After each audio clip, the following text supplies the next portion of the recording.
Antarctica में तेजी से पिघल रहा ग्लेशियर ला सकता है तबाही। रोबोट की रिपोर्ट ने खोला रहस्य।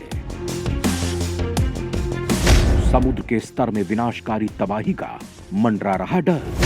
क्या है डूम्सडे ग्लेशियर? अगर पिघला तो दुनिया का क्या होगा? दोस्तों, डूम्सडे ग्लेशियर अगर पिघला तो कोई नहीं बच पाएगा, कोई दुनिया को नहीं बचा पाएगा।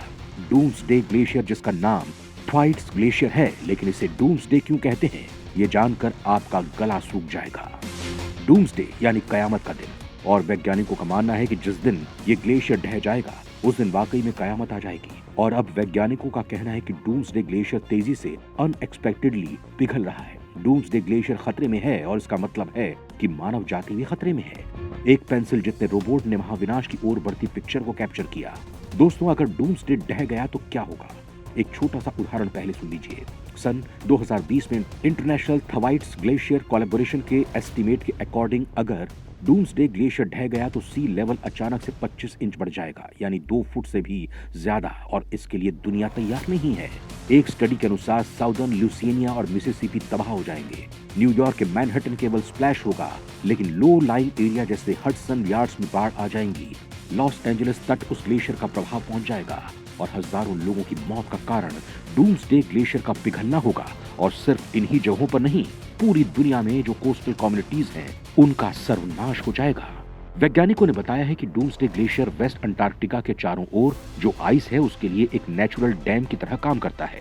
अगर ये कोलैप्स हो गया तो ग्लोबल सी लेवल्स के 10 फीट तक बाढ़ आने की संभावना है, जो आधी दुनिया को डुबोकर रख देगा।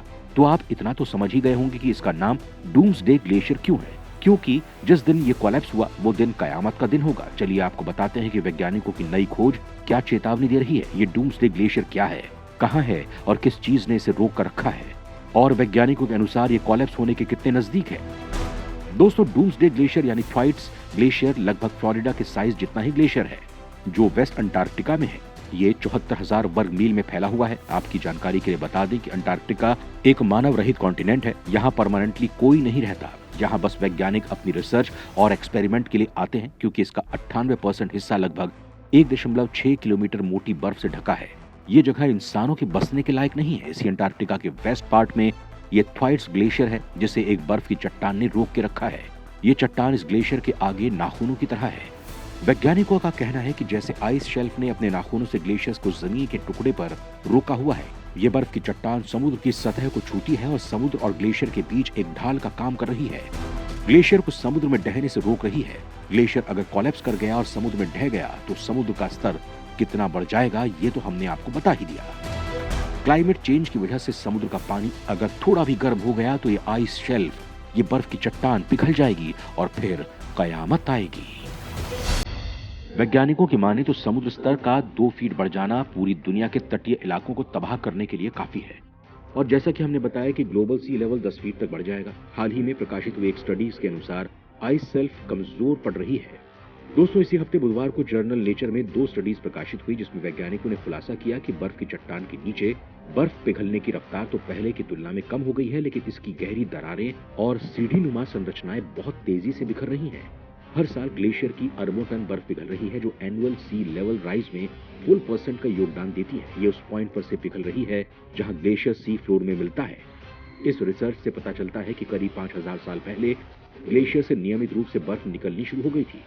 उस समय लोकल सी लेवल हर साल 0.14 इंच बढ़ा था, और अब पिछले 30 सालों में यह दर बहुत ज्यादा बढ़ गई और अब हर साल लोकल सी लेवल राइज होने की दर 1.57 इंच प्रति वर्ष हो गई है। और इतना इजाफा पिछले 5500 सालों में पहली बार हुआ है। दोस्तों, रिमोट कोस्टलाइन की रीशेपिंग को समझने के लिए इंटरनेशनल थ्वाइट्स ग्लेशियर कोलैबोरेशन के यूएस और ब्रिटिश साइंटिस्ट की टीम थ्वाइट्स ग्लेशियर पहुंची थी, जहां इन्होंने बर्फ में 2000 फीट का हॉट वाटर ड्रिल की मदद से एक डीप होल बनाया था। 5 दिनों तक ग्लेशियर की स्टडी करने के लिए इसी होल के जरिए कई इंस्ट्रूमेंट्स भेजे गए थे, जिनमें एक पेंसिल जितना रोबोट भी शामिल था। इस टॉर्पीडो लाइक रोबोट का नाम आइस पेन था। इस रोबोट की मदद से वैज्ञानिक ऐसी जगहों का भी सर्वे कर पाए थे जहां पहुंचना पहले इम्पॉसिबल था। इस रिमोटली ऑपरेटेड व्हीकल ने कई तस्वीरें भी ली और पानी के टेम्परेचर, उसकी सैलाइनिटी यानी कि उसमें नमक कितना है और ओशन करंट्स के बारे में भी इंफॉर्मेशन रिकॉर्ड की। वैज्ञानिकों ने जानकारी दी कि ग्लेशियर को आउट ऑफ बैलेंस होने के लिए बहुत ज्यादा दबाव की जरूरत नहीं है, ये खतरे की बात है क्योंकि पूरे आइस शेल्फ पर गहरी दरारें बन चुकी हैं। वार्म सॉल्टी वाटर गहरी दरारों में पहुंच पा रहा है और इन दरारों की चौड़ाई को बढ़ा भी सकता है, जिससे एक ना एक दिन ग्लेशियर डिसबैलेंस हो जाएगा और वो कौन सा दिन होगा ये बोलना मुश्किल है। इस तरह दरारों में और स्लोपी आइस में पानी का पहुंचना, उसकी वजह से आइस स्लोप का पिघलना ग्लेशियर कोलैप्स का मुख्य कारण हो सकता है। इन फाइंडिंग्स को हाल ही में दुनिया के सामने लाया गया है। इससे पहले भी 2021 में एक स्टडी के बाद वैज्ञानिकों ने चेतावनी दी थी कि अगले 5 सालों के अंदर आइस शेल्फ पिघल सकती है और कहा गया था कि थ्वाइट्स ग्लेशियर फिंगर नेल्स पर टिका है और जैसे जैसे प्लैनेट गर्म हो रहा है वैसे वैसे ग्लेशियर पिघलने के चांसेस बहुत ज्यादा बढ़ रहे हैं। वैज्ञानिकों ने कहा था कि हमें पता था कि ग्लेशियर बदल रहे हैं और ये ओशियन टेम्परेचर से रिलेटेड है। हमें पता था कि ग्लेशियर के नीचे की बर्फ पिघल रही है क्योंकि एटमॉस्फेयर गर्म हो रहा है। तो फिर रिसर्च ने क्या प्रोवाइड किया है? रिसर्च ने प्रोवाइड की है वो मिसिंग पीसेस जहां काम करने की जरूरत है, जो हमें बचा सकते हैं। वो मिसिंग पीसेस जिनसे पता लगाया जा सकता है कि चेंज एग्जैक्टली क्यों और कैसे हो रहा है। कार्नेगी मेलन यूनिवर्सिटी की एक ग्लेशियरोलॉजिस्ट जो कि स्टडी में शामिल नहीं थे, उन्होंने भी बयान दिया है कि ग्लेशियर अगर ढह गया तो कहीं ना कहीं हर कोई उससे प्रभावित होगा। हम सभी उसके इम्पैक्ट से गुजरेंगे, लेकिन अब वैज्ञानिकों के पास इसे ठीक करने के लिए क्या कोई रास्ता बचा है? अभी तक तो कोई खास रास्ता दिखाई नहीं दे रहा, लेकिन जल्द ही वैज्ञानिक इस ग्लेशियर के नीचे ड्रिलिंग के जरिए बर्फ जमा करेंगे। इस प्रोसेस में ये पता लगाया जा सकेगा कि पिघलती हुई इस बर्फ को रोका जा सकता है या नहीं। दोस्तों, आपको बता दें कि इस पूरी स्टडी को कंडक्ट करने के लिए जो ब्रिटिश और यूएस के 13 वैज्ञानिकों की टीम थी, उन्होंने 2019 के अंत में और 2020 की शुरुआत में 6 हफ्ते अंटार्कटिका में बिताए थे और सैटेलाइट इमेजेस से भी बर्फ के व्यवहार का अध्ययन किया था, जिससे पता चला है कि इस सदी के आखिर तक 2/3 ग्लेशियर धरती से गायब हो जाएंगे और ये होकर रहेगा तो इसे और रोका नहीं जा सकता। क्लाइमेट चेंज इसे और ही बढ़ा सकता है। सन 2100 के अंत तक आते आते 83% ग्लेशियर खत्म हो चुके होंगे। डूम्सडे ग्लेशियर भी धीरे धीरे मेल्ट होगा, मगर इसकी रफ्तार तेज होती रहेगी। फिर बढ़ते सी लेवल एक एक करके तटीय क्षेत्र को निगलता जाएगा। इसे रोकने के लिए वैज्ञानिकों की कोशिशें भी जारी हैं कि भारत के समुद्रों का भी लेवल राइज हो रहा है, जिसकी वजह से भूभाग भी डूबने लगे हैं। आपको हमारी ये जानकारी कैसी लगी? कमेंट करके जरूर बताएं और आपके क्या विचार हैं?